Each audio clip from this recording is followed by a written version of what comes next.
I'm starting a ritual of wearing a dragon shirt recording this. We should be good.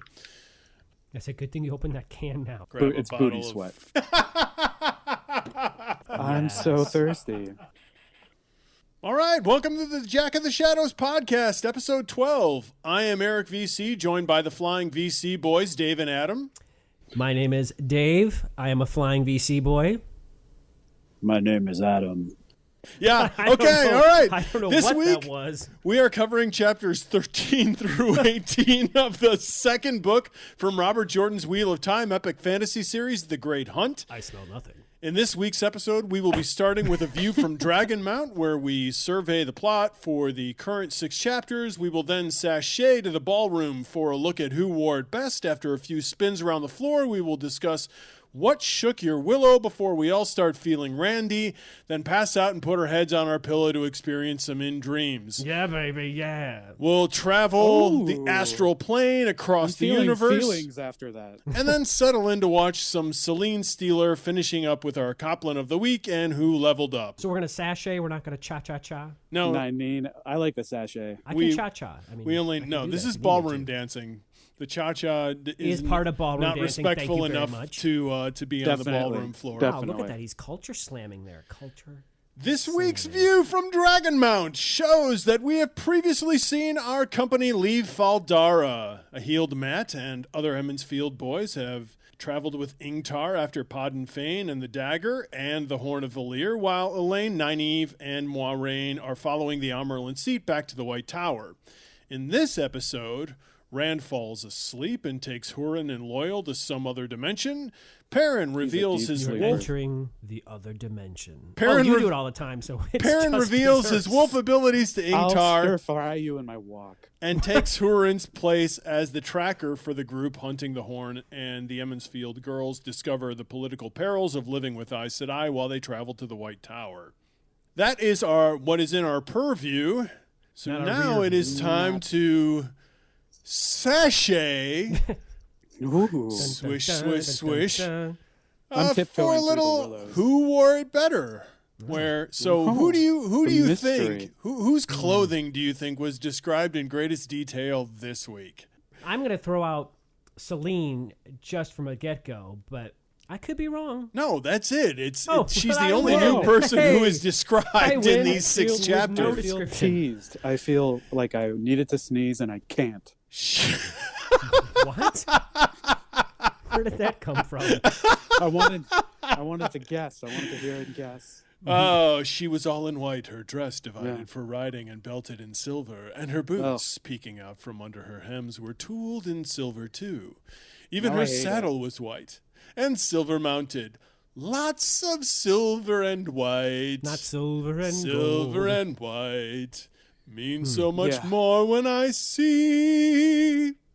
You know, Yeah. like she's like the most beautiful woman in the world, and She wears like, the most Loyal- unflattering Loyal's colors. Right.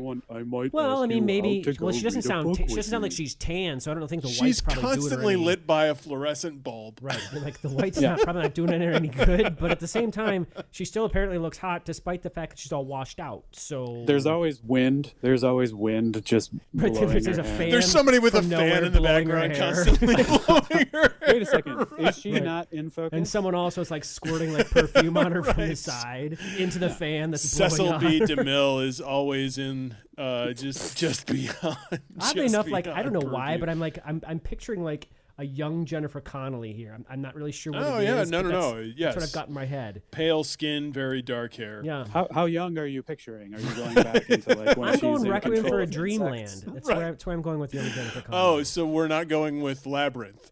No, No, even no, because before that's like that. slightly pedophile whatever. land, so I don't know that I'm going there. All right. No, it's a good movie. So, Well, it is, but she's like 12.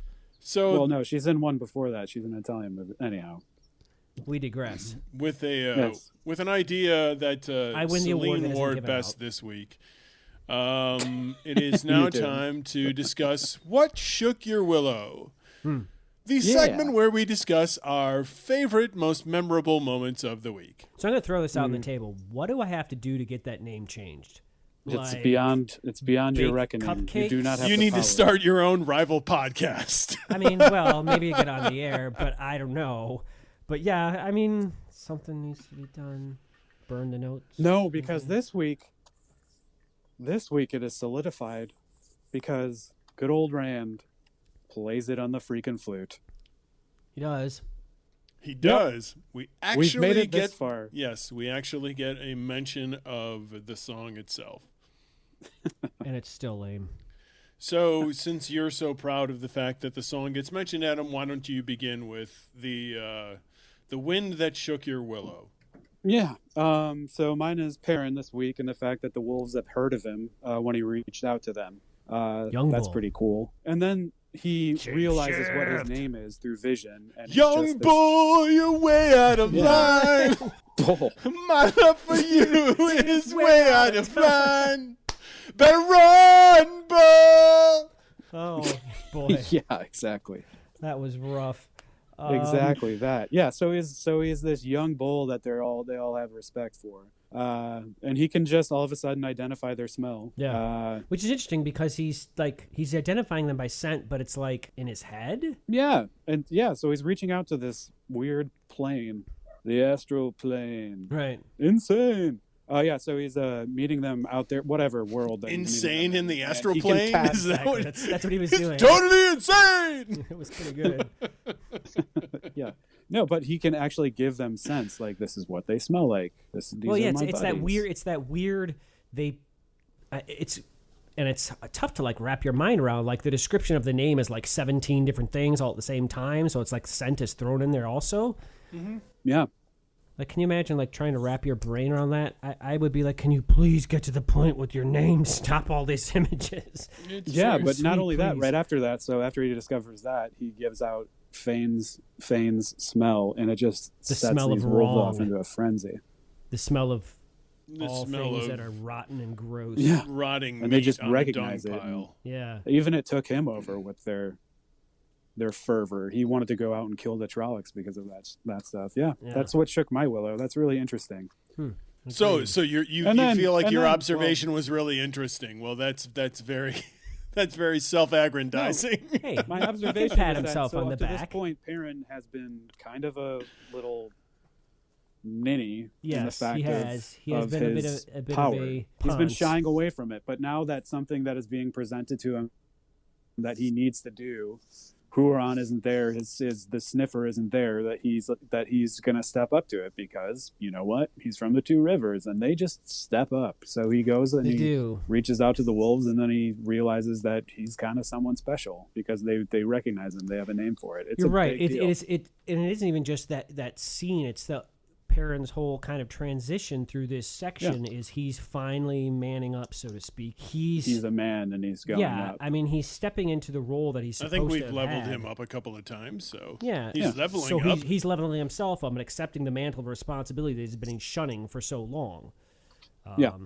And this is a good chance to see him actually in action, and yeah, it's pretty. I agreed. That's a cool thing. And then it goes.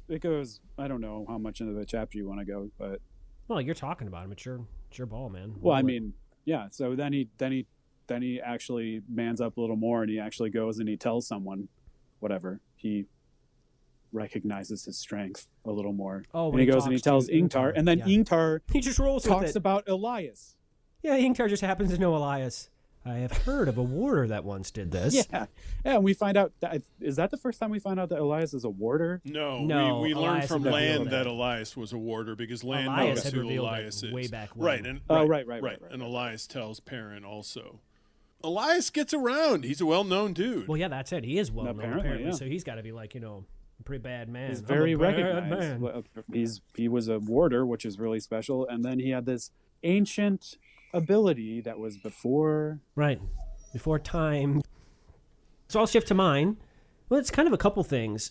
Loyal is fascinating to me in this section. He's the one that notices that tower they're riding up to is not all it seems to be, that not all is right with the land there when they're trotting towards that big obelisk that they think is, the one that's relatable in the other world. And no, that's Yeah, that's he's Trolloc he's business. very Rand never listens to the guy.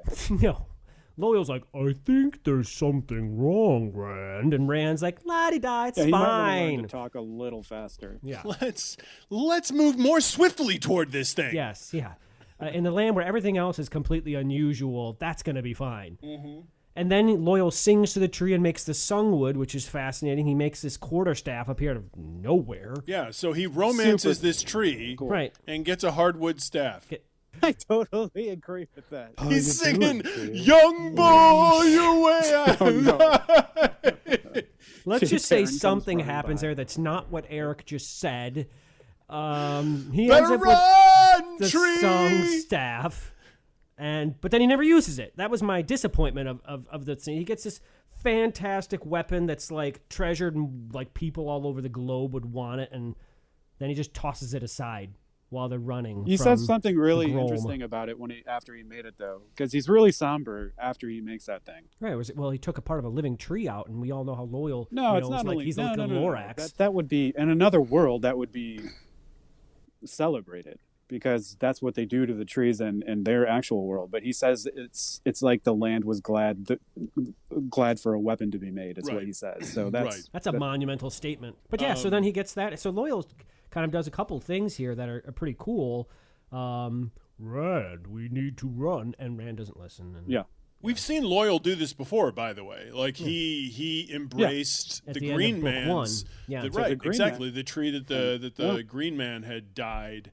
became the and tree. become right, Yeah. and he hugged the tree. He sung sung the it, tree into and hours passed. greater verdancy or whatever. And then hours pass, and everyone's so enthralled they don't even notice that half the day is gone with Loyal singing. Yeah. Pretty cool. So he has, and this is another one of these ancient abilities which is coming back into this world that he possesses, which is another demonstration of sort of everything is old is new again. So yeah, kudos to you, Loyal. Yeah, and your amazing. I'm glad he's around. Your amazing ability to romance the wood. It's like the opposite of romancing the stone. What shook my willow this week was, has anybody noticed those photos or those glyphs at the beginning of each chapter? There's an image at the top of each chapter that we've been reading, and we've been symbolizes who's what. We're a book and a half into, or a book and a quarter in here, yeah. And we haven't really even talked about these things yet. Well, I mean, one's a wolf. There's several. There's a ton of them. Stone to stone is the. We've seen wolves, traveling right? stone. We just got introduced to this new image, which is the traveling stone. We've seen the Avendosora tree, I believe. We've seen the dragons. We've never seen Avendosora.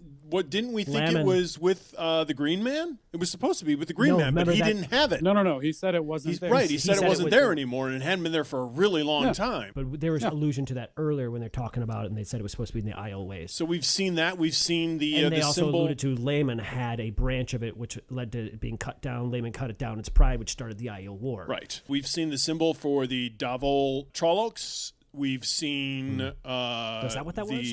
Yeah, Rand recognizes them. Right. Rand recognizes all these Trollocs. We've seen the Dragon's Fang. We've by the way. seen the harp for the Gleeman. We've seen the white teardrop for Tar Valon. We've seen a bunch of them before, and we've never really made mention of these. Yeah, but apparently they symbolize the major element of the chapter. And what it's going to contain. It'll be interesting to kind of keep an eye on these moving forward and see if they do pertain. Might get interesting. It's like the show Ozark. Yeah, but Ozark does have a little symbol at the beginning of each show, right? Yeah. Well, okay. And it gives you, and it does. It ties into what that 4 to be exact, but right, exactly. Their Not 3 shall be the number. The number shall be 3. The story is going to contain. So yeah, I found these interesting for a while, and this is the first time that I've been able to bring it up. So that is my Willow moment for the week. So your Willow moment was symbols on a book page. Yep. So, having discussed what shook our Willow for this week, I'm sure we are all feeling a little bit Randy. So let's discuss Rand. Wow. Wow. What a segue! I'm in grandiose appreciation of this. You would be. You're the one that likes that last title. What an incredible segue! Shoot, what a what an delicious incredible treat. segue you've discovered. But no, we learn a little bit about Rand in these 6 chapters here. First of all, he falls asleep on top of a lump, which turns out to be a traveling stone. Was anyone else like completely confused? I had to like rewind a chapter before because I was like, did I skip a chapter? Did I miss something? What happened? Well, no, here? it's Robert Jordan's famous thing where it's just Right. like launches you right into a moment and then you're Which is scrambling. great because then you're confused, which is what he wants you to be. Right. He wants you to be thrown off your rocker, and hats off to the man because I was so much so that I like rewound the last chapter. Did you lose the shawl from your lap when you got thrown off your rocker? No, I did not, because shawls typically go around your neck. No, you or can your head. You can throw them around or your your lap shoulders. too. You frequently see old people with shawls around their Where's around that their laps. darn I don't. Those Or are blankets. But yes, My shawl. No, I was crocheting, so that was on my lap. But yeah, I was flummoxed, to say the least. And great. I mean, it was just great. I love how he does that. And even though like the beginning of this book, and you're like, what? I thought that guy was dead in this chapter. What? Wait, what is it? What happened? What? And then So one of the interesting in front of names like that. Sorry, Adam, you cut out there. Yeah. So one of the interesting things is okay. Rand is getting better at the flame and the void. He's becoming more and more comfortable with the void, and now he realizes that flame inside the void, or the flame is the thing that he empties his emotions into, which helps the void encapsulate him. The void is becoming... But then there's the light. Then there is another source of light that's in there with him, clearly the power, which he realizes now is the one power. So he's over these 6 chapters, he's battling between wanting it and wanting to resist it. Well, because he wants to resist it because it makes him sick, and it's got that filmy, slimy taint on it. Also, he knows that he feels at the very least like the more he uses it, the closer he is to going insane. And not just that, but it's the closer to truly, truly admitting and accepting what he is. Because I still don't think he's quite wanted to do that yet. Agreed. I thought that what's interesting is that it is very confusing, but then Jordan just places them in front of this greatly mysterious object. He does a great job. They're just as confused as we are. Yeah, exactly. But it's clearly something that can be used. Oh, the traveling stone. Right. Yeah. We learn what it is eventually. Yeah, we learned that eventually. But it's like I like the writing that it's like, oh yeah, so this mysterious thing is happening, but guess what? There's this mysterious thing right by them that they landed on. Yeah, it's very cool. Yeah. And what a mind bender. You wake up in this literally. Yeah, nowhere near where you were. Who knows where you are? Strange land. And then, as if that's not enough, Huron's like, you'll make it okay, Lord Rand. I know you're going to make everything fine. You're just going to solve all the problems. And Rand's like, okay. He's a true believer. Yeah, he is. He is hook, line, and sinker in with Rand. And Loyal's off to the side like, but Rand, in order to make that work, you've got to be able to channel. Right. And Rand's like, pish posh, we're fine. Right. Rand is trying to make it seem like, well, no, there are other ways that this could have happened. I simply could have imagined that another world existed, and then somehow we just filled it. And then I'm going to imagine us all back in because Huron believes I'm going to do it. Yeah. Yep. So we learn a lot about Rand in Land, and Rand learns a lot about himself through his reaction with Huron because up until this point, all he's been trying to do is make Huron treat him as just everyone else, and he doesn't want to be called a lord. He doesn't want to be bowed to, and then he has a moment where he realizes that Huron needs him to be the person that's in control.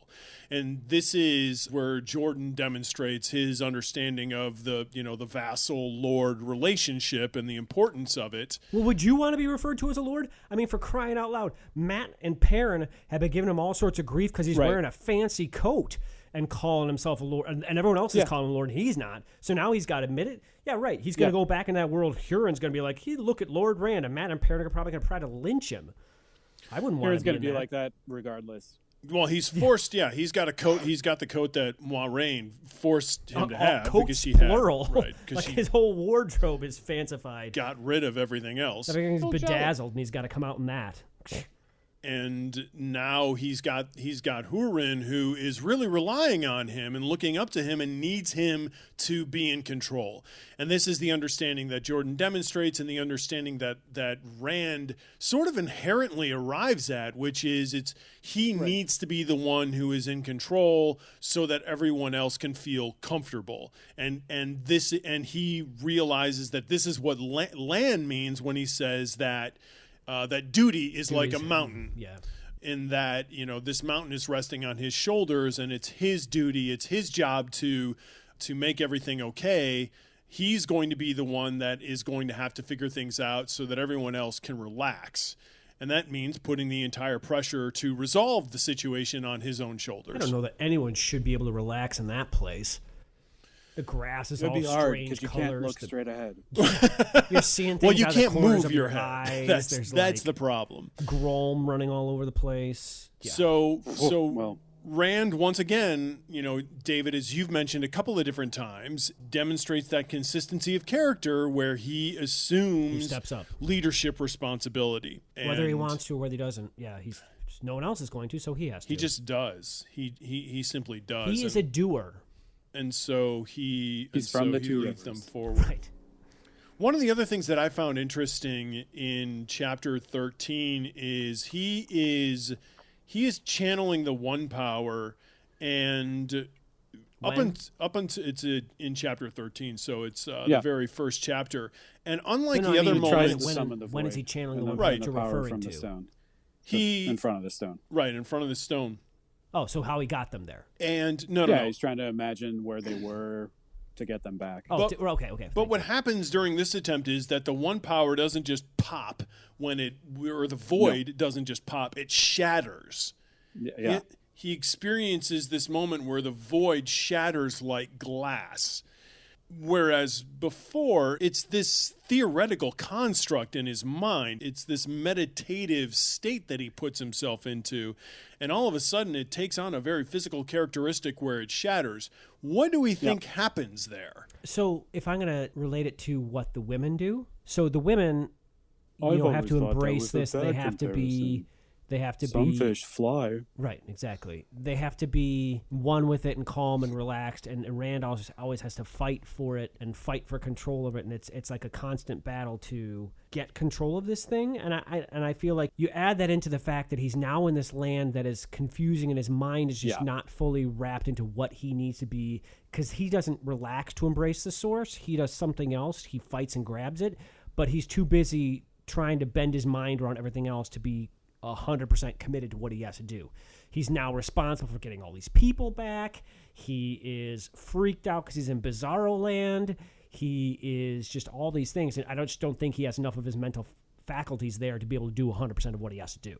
And he loses it, and it explodes. It backlashes.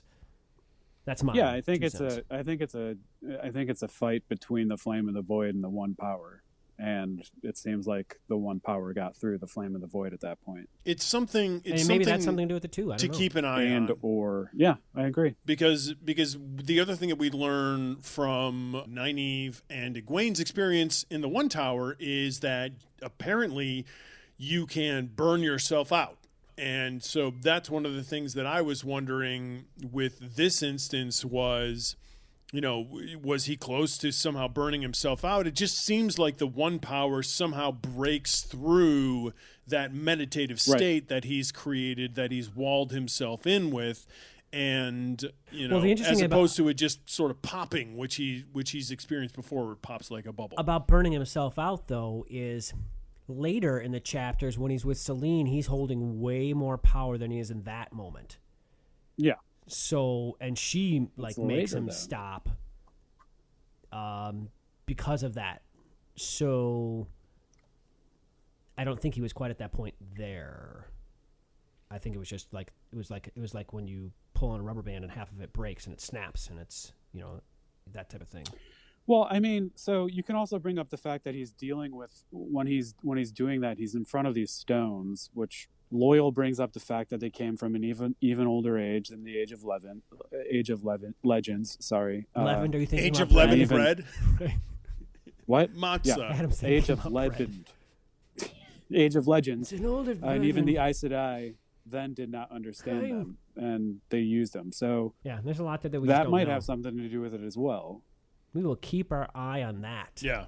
Yeah. It's something. It was a strange moment. It's definitely something to look out for. He also, it's pretty amazing that guy is just nailing arrows into these things' faces, into their eyeballs. He's locked in the flame in the void. Right. Yeah. He is one with the bow. Yes. He's like, how many arrows do I have left? He's 'Cause that's become how many I zen. can kill, He is 'cause like- I'm not going to miss. Yeah, he doesn't.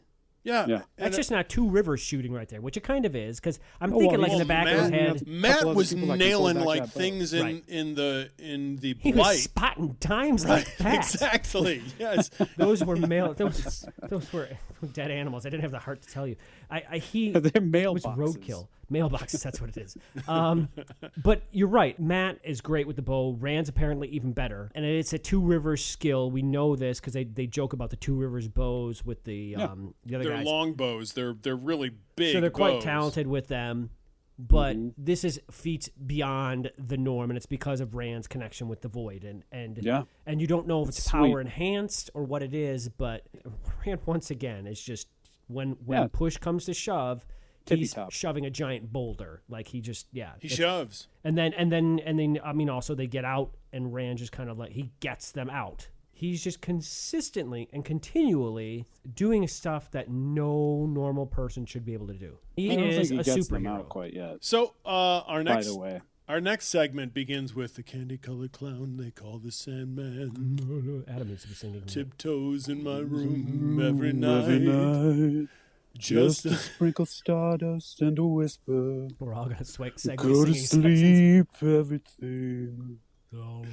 It's unfortunate that it takes a very long time to actually get to "In Dreams" in that song. Yeah, but it's magical candy moments before that. So that is our next segment, "In Dreams." All right.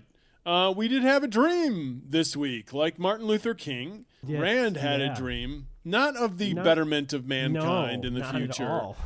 more so Okay, of the and first of all- destruction of mankind. Was it a dream?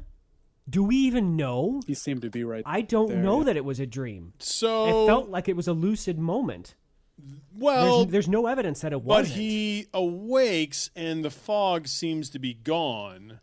I don't know. Does he awake? So or does the these- moment shift? There's a lot going on here. We don't know what reality they're in. That could have an impact on Yeah, can we talk whether about or that? not this is a dream. But whether or not this is a dream, whether or not he has fallen I think it's a dream. Whether or not he's fallen asleep, I think is up for debate. Whether or not he's lucid, So a waking dream? right, or unconscious. Or a walking dream? I don't know that we know, It's a skipping dream.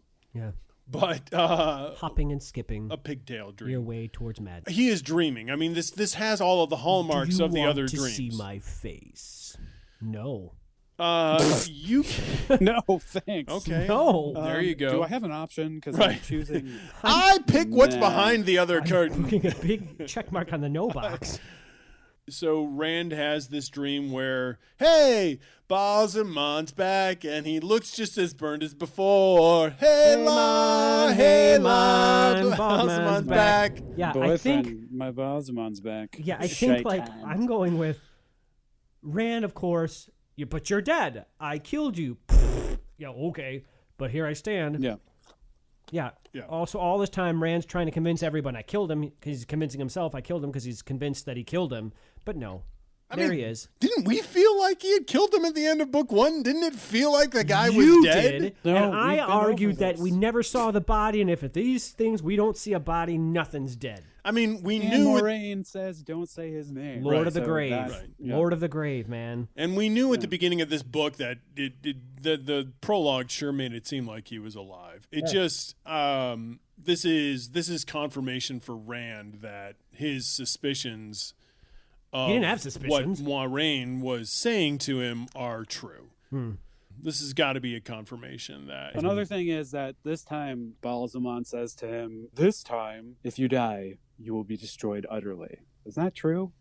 Can you do that? I don't know, because is he in charge of the wheel? The wheel spins out what it keeps spinning out. So what do we know from the last book? This is, and I think this is one of the I don't interesting really know, points. but do we know? No. We know that one of the reasons why Baalzamon wanted to get his hands on the Eye of the World was to have enough power to stop time. Yeah. So this is important to this story, because what we've learned here is that this is not just a story of the end of an age. This is a story of the end of this cycle of time, that we live in this world where ages are cyclical. And I believe if you look in the glossary of book 1, you'll see that there are, I want to say, 5 ages, and they recycle. And what Baalzamon is trying to do is stop the cycle. And he failed in getting a hold of the Eye of the World in order to do that. But that is what his purpose here is not to simply end the age, but to stop the cycle of time altogether. This whole section with him is just full of fascinating stuff. So last podcast we talked about who's appearing in these dreams and who's protecting who, and Baalzamon strictly throws out there that Egwene is protecting Rand in the dreams. Rand doesn't know it because Rand doesn't see Egwene in the dreams. Or the wolves or whatever. But he throws it out there. Rand's like, what? Moraine's not a girl. What's he talking about? And that goes to exactly what we talked about in the last podcast about how Egwene is in there in the dream world. So maybe apparently he has now pointed out the question that we had last time as to, are these worlds connected? Are these dreams connected? And yes, apparently they are, because he knows she's there. And he knows she's there somehow in her smaller capacity, because she's a dreamer, that we've learned, is trying to protect Rand somehow in whatever small capacity she has. And then it's just full of stuff. Like, so he's full on it. Rand, of course, is in denial land, trying to pretend he's not the dragon reborn. So that's the place that they've landed up, is denial land? Yes. Well, Rand lives there. It's a little known section. It's his backyard. Like, the front yard is like Oblivion land, the backyard is denial land, and it's all shot in halftones. So, I mean, he just Baalzamon's throwing out all this stuff there, and Rand's denying him, you're the father of lies, and I love this quote where Baalzamon says, "Sometimes old enemies fight so long they become allies and never realize it." There's so much fact that he presents from a skewed perspective that it's still messing with Rand's head. And how would it not? That's a great quotation, because what he's describing is you gain such a level of familiarity with your enemy that you're more, or you're just as familiar with them as you are with your friends. And in a world where things keep recycling, and your friends are somebody new every time the wheel sort of resets, your enemies aren't. They're the same people over and over again. Familiarity is one of the ties that binds friendship together. So that's sort of the idea that he's playing on, and it is really interesting. But obviously we know in this case that Rand has absolutely no interest in creating an alliance with this guy. Just fascinating stuff. And the entire time he's talking to him, he's talking not yet, to Luce Theron. I mean, there's a lot of this story yet to be told. So for all we know, Luke Skywalker does align himself with Darth Vader in the end. We have yet to see. There's some other interesting stuff that's going on here. Baalzamon mentions, ever since the initial spark of time, the very first spark of time, suggesting that even in this cyclical world, there is an origin. There is a first. There's a genesis, How does he know all this stuff? Well, he's a god. He could also be lying. Well, we don't know what he is, but he knows all this stuff about. I don't want to throw that. He knows all this stuff about Moiraine. He knows all this stuff about Rand's quest. I mean, he's got a lot of knowledge. Yeah, that is for sure, and he's got a lot of knowledge about stuff that you wouldn't think he should have, unless, of course, he probably has a lot of tea parties and he gossips. Well, right, but. You're funny. You joke about the tea party, or it might be cheesecake. We've seen tea parties that he's hosted. We've seen in the beginning. So he's got ties to the White Tower. There were people who knew Rand's mission, and there were people from the White Tower. And it's like he talks about Moiraine. He's so good at planting those seeds into what Rand is paranoid about. Yep. This probably, to me, was one of the most fascinating of all the dream sections that we've had. The other thing that I found interesting is just behind him is this giant void. It doesn't seem like the tendrils to the one power that were behind the Boar? Forsaken. Is the Dark One's prison? Who knows what that is? Yeah, I mean, he could be seeing into the abyss of the Dark One's prison. It just, there's some sort of giant nebulaic blackness that is immediately behind him. Yeah. Oh, and then he ends up with his hand burned. Right, and branded. Yeah. Now he's been branded with a heron on his sword hand, which is going to be his right hand. I would hop out of that and just be like, can this please just stop? And we've seen them. Yeah. We've seen I would like them. to sleep. We've Right. seen them get out of dreams before with physical scars Yeah, from they've the gotten dreams. poked and little, but this is Thorns beyond and just. but this is something that This is doesn't permanent go away. thing. Well, this seems very symbolic. Let's talk a little bit about across the universe. We are in a whole different universe here with this parallel land world. that Rand has traveled them to. Loyal has Yeah. read that two line thing from a book somewhere far away. This guy's like got an encyclopedia of a brain. He remembers 2 lines from a book he read, when he was 5 That's and he his was pleasure. smoking some hookah. I mean, it's like crazy, like how he remembers all this stuff. Yeah, he's a bit of an elephant. I don't know what that means. An elephant never They forgets. have long memories. I thought you said elephant. I'm like, I don't know what this word is. I've never heard this. You said I don't know what that means, though. Not I don't know what that is. I don't know. Well, maybe I don't know what I elephant don't know means every either. word in the world. An So I can't even think about it. I don't know what an elephant is either. I mean, It it's sounds a rather drunk vulgar. elephant. I'm an elephant. Hey, Yeah. So Yeah. where are they? Where do you guys think they've landed up in? I'm agreeing with what they're saying. It's just it's like a possibility. It's The like land of the Crisis on make-believe. Infinite Earths from DC and Marvel. So it's demonstration Yeah. of a multiverse. Yes. First of all. Yes, absolutely. Yeah. So But- this is kind of interesting because this is something that we don't see with a lot of traditional fantasy. This is No. science fiction here Yeah, that I we're can tell moving you, into. having read a boatload of fantasy, a lot of different popular fantasy authors, I've not really encountered this. Zelazny touches on it kind of a little bit in some of his stuff. We also get into it a little bit with Pratchett's Discworld. There's some of this as well. But this is in a I grander love Terry Pratchett. scale. I love that he branches here. This is fascinating to bring this additional element in here. Yeah, it is, and Yeah. and then it makes you wonder how many more of these could there be? I And mean, who could be living where? you could travel to yet another. Like it's Well, like Celine Celine suggests that mentions, there's one of these for every different decision that anybody makes. that's an infinite amount. Right, that's the definition of a multiverse.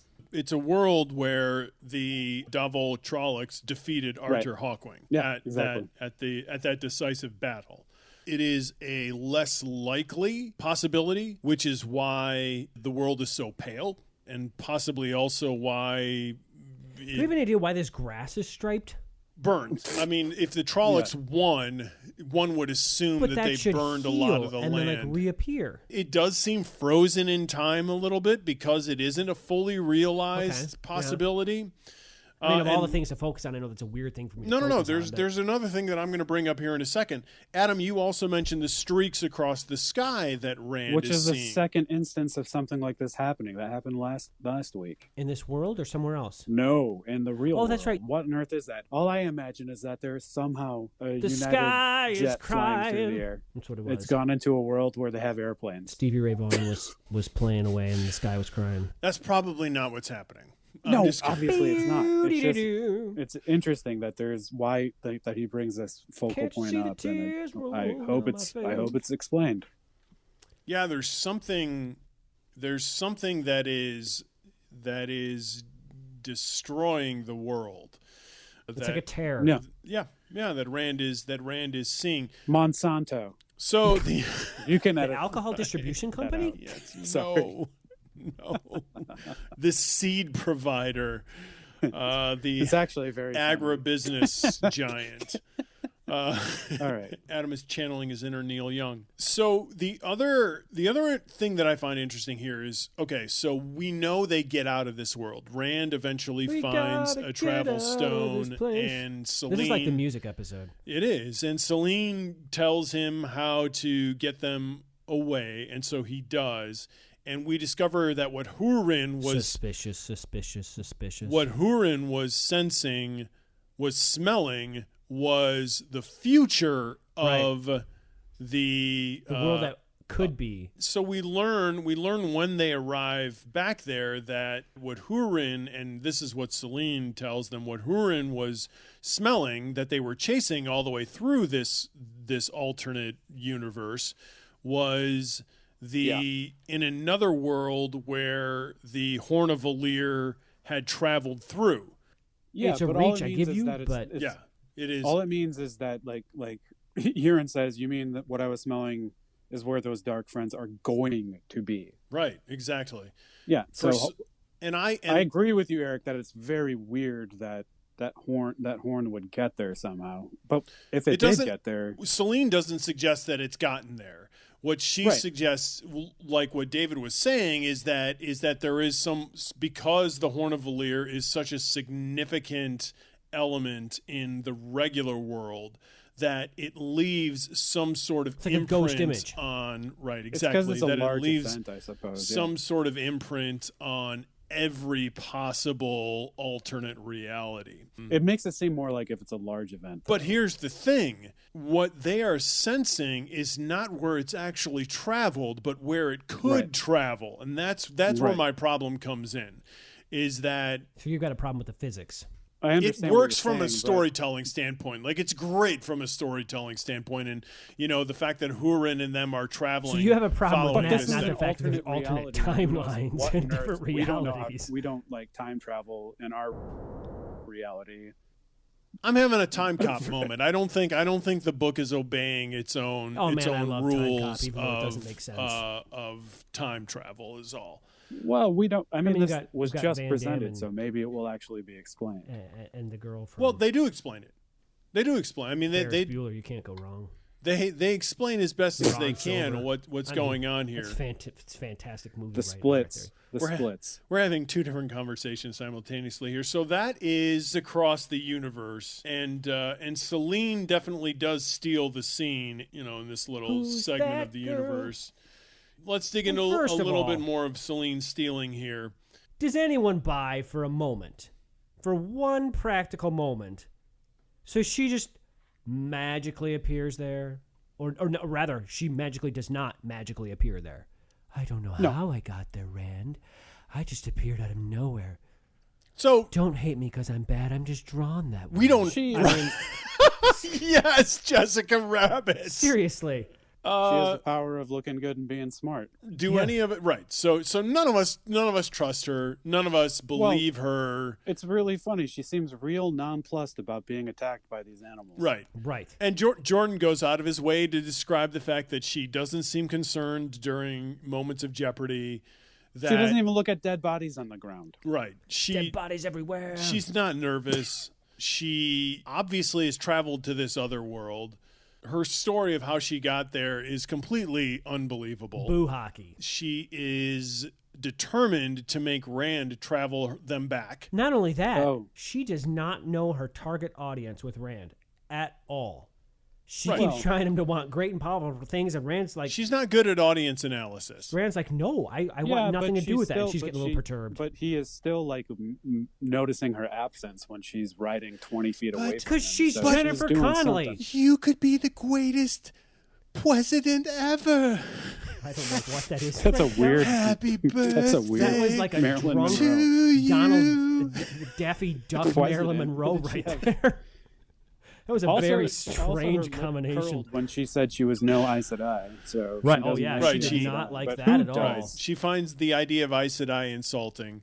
Dave and I do. And then when Rand doesn't agree to travel them back using the stone that they're nearby, poof! Some Grom appear. Not just some. Five. He kills those and then more. Right. 5 appear. He kills those, and then it's like, oh, here's 100 more. But wait, there's more. It's a like an Ginsu infomercial. commercial. Yeah. And she gets more and more annoyed. She does. Yes. She does. And yet And more she's insistent. just so good looking that Right. he's willing to write all that off. You are so good Well, looking. he's smells pretty good. naive here. Well, it isn't just him. Not naive. Even just Loyal's like, Even Loyal, who's not I'm into not humans. naive. Is Loyal the you one that are makes the most... comment? He does. Yeah. He's like, if a human being You can are be the perfect in any way, the shape, or perfect form, of it's a you. human being. Right. Right. He And makes, Rand's like, Loyal, shut up. right, but he Can I makes make it you Loyal's into like, a but boast Rand, it's true. right. It's a pretty innocuous aesthetic observation, but Rand is That's Rand like is Loyal's still inner Well, no, no, no, monologue no, no. just ceases Because to she- exist. Because becomes also, public. Loyal is talking to her, and then he says, "This lady is so well read." Yeah. And he's She's really smart impressed with and the fact that good-looking. She knows so much about this world. Yes, and good looking. But and yet, yeah, for some reason, apparently interested she's in a Rand. Kyrian, and She's they're- from Kyrian, Swappy, yeah, and they have the biggest Samsonite. library in the world. Schweppes? So he's like, "Yeah, she's just well read like I am." Yeah. Right. Yeah. Except you're 90 years old. You've been reading books for 70 years and ugly or and young. 80 years. Yeah, she's not trustworthy, but man, she's good looking. So Yeah. just let her ride along. There's a lot of BS going That's a on. great You know what, idea. though? He's definitely under the spell Poison. of her That physical girl is attractiveness. poison. But Your words but, are venomous. But I she's told you also this is the musical theater episode. she's or also the musical episode. really she's clearly dangerous. Yes, there is an and cunning. element of danger and Yes. wrongness about her. But she's so All right, good-looking. Celine, we've got our eye on you. We don't believe you. Well, you can't help it. She's good looking. Right. Well, that's there's that too. I mean, that's a Same really easy bad time. segue into who the Coplin of the week was. Is it? So, Is it, though? who is your Coplin of the week? I'm going with No, my she C wasn't word of doing the this week. It's Dave's usual, and it's naive because she threw three bowls of food at Egwene when That's she was wasteful. trying to give her food on the ship. There's people starving in Africa who could have used that food. Exactly. Or in Or in Chicago. Saldea. Yeah. So it You is stole that because I was going to go with Nynaeve Nynaeve. because she wasted food. Nah, it just seems like an annoying thing to do. Throwing bowls of food at a girl that's trying to help to feed you. That's really annoying. Okay. All right. Yeah, I mean, Eric yeah. is disappointed with my No. choice, apparently. No, No. I'm fine with Nynaeve. I'm going your with Nynaeve justification also for it. different reasons. I'm going with Nynaeve because she's so wrapped up in her Moiraine hatred and her stubbornness. It leaches onto everybody else who's trying to teach her about this innate gift she has. She's, she's throwing bulls about it. She's busy puking on the boat. She's mopey Nynaeve, and she's trying to be taught a lesson. So guess what? She got taught a lesson. She Oh, yeah. did. Well, she met But somebody it's a lesson who she did not take was to heart. more I'm sure. stubborn than she. And not only that, knew what she was doing more. I have the feeling Yeah. that Nynaeve has more potentially Yeah. powerful, but that doesn't I think fly in the everybody's face of. acknowledged it. as Well, much. Yeah, it doesn't fly in the she face also- of I know what to do Nynaeve and you did- don't. did And if you would pay do attention, something you could know how to. really impressive. She threw her back against the wall. She did, but that didn't last long. Still pretty impressive. No, because she has to be angry to do it. It isn't even just the angry. She doesn't know what to do. She just Yeah, reacts and uses her brute force. Yeah. If she had paid attention, would want actually open up to learn from these people. But no, she's Nynaeve, and she's like a bristle She's like in Eminem your in sock rap that battles. scratches your leg. So my Coplin of the week is Celine. I'm not having it. Nah, makes sense. Yeah, I mean, she's beautifully annoying. She describes in great detail exactly what's going on and why they're at where they're at, and she's the reason why they get back to the quote unquote real world. But she is incredibly Not to be haughty trusted. and also manipulative, and I don't like her. So there's that. So Celine, you are my Coplin of the week, which leaves us with a little who leveled up this week. Yeah. We had a whole lot of, not a lot of There's a lot of activity, but a lot of things going on nonetheless. So who leveled up for you? Parent leveled up for me. Mm-hmm. I know that's boring because that's who I chose for my most interesting thing of the Willow. But no, but I mean, Perrin has a major. It seems like he's here. accepting his power a little bit. Well, he's at least admitting it to somebody else other than himself, which is a Yeah. huge step toward admitting it to yourself, right? Yeah, and then he reaches out to it, and it's even bigger than he thought it would be. So Yeah, that's a. I hope to see him doing that more. Yeah, that's that would be it would be a good consistent change for him. That's a major moment when he discusses what's going on with Ingtar and then reaches out to the other wolves and communicates with them. I mean, is this the first time that he's willingly done that? I feel like he might have willingly done it before. If I'm not mistaken, when he was in the tent with Bornhald, he reached out to the wolves and they said, "We're coming." And just in the fight against the White Cloaks in general. Right. That was a but concerted did he effort. talk to anybody else about it? No. Oh, but that wasn't the we're point. We're just discussing that's what when you were he is asking. when he's actively used this ability prior. Yeah. Oh, yeah, no, he's definitely used that before. I thought you were saying, like, bringing it up to Ingtar. Yeah, That's the big deal.